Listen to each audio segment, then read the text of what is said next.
अगर आपने कभी फोन पे, गुल्लक या किसी दूसरे मोबाइल ऐप से 10 रुपए, 100 रुपए या 500 रुपए का डिजिटल गोल्ड खरीदा है तो यह खबर आपके लिए बेहद जरूरी है, क्योंकि अब सरकार डिजिटल गोल्ड खरीदने वालों के लिए ऐसे नियम लाने की तैयारी में है जिससे आपका निवेश पहले से ज्यादा सुरक्षित हो सकता है।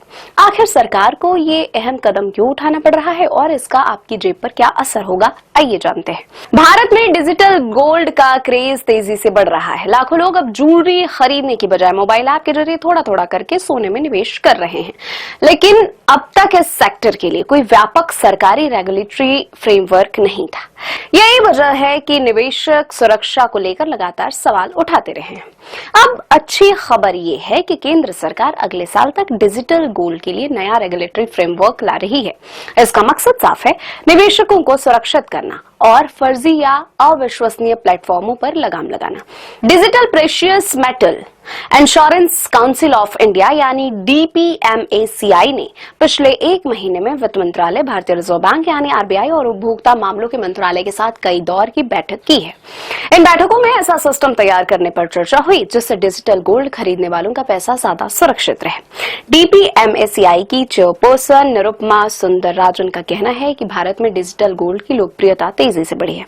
ऐसे में उम्मीद है कि अगले साल तक इस सेक्टर के लिए औपचारिक नियम लागू हो सकते हैं। करीब 3 महीने पहले डिजिटल गोल्ड कारोबार में पारदर्शिता बढ़ाने के लिए DPMACI का गठन किया गया था।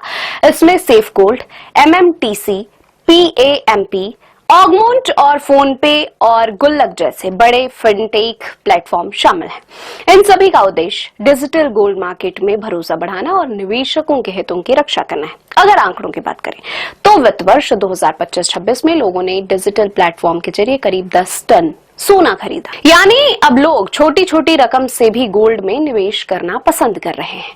डिजिटल गोल्ड की सबसे बड़ी खासियत यह है कि आप सिर्फ 10 रुपए या 100 रुपए से भी 24 कैरेट सोना खरीद सकते हैं।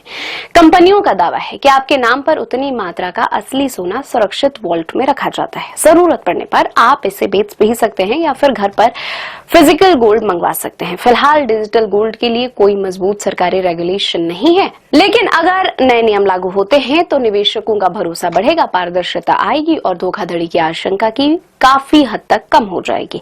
अब सवाल आपसे, क्या आपने कभी डिजिटल गोल्ड में निवेश किया है? कमेंट बॉक्स में जरूर बताएं। वीडियो पसंद आए तो लाइक करें, शेयर करें और चैनल को सब्सक्राइब करें।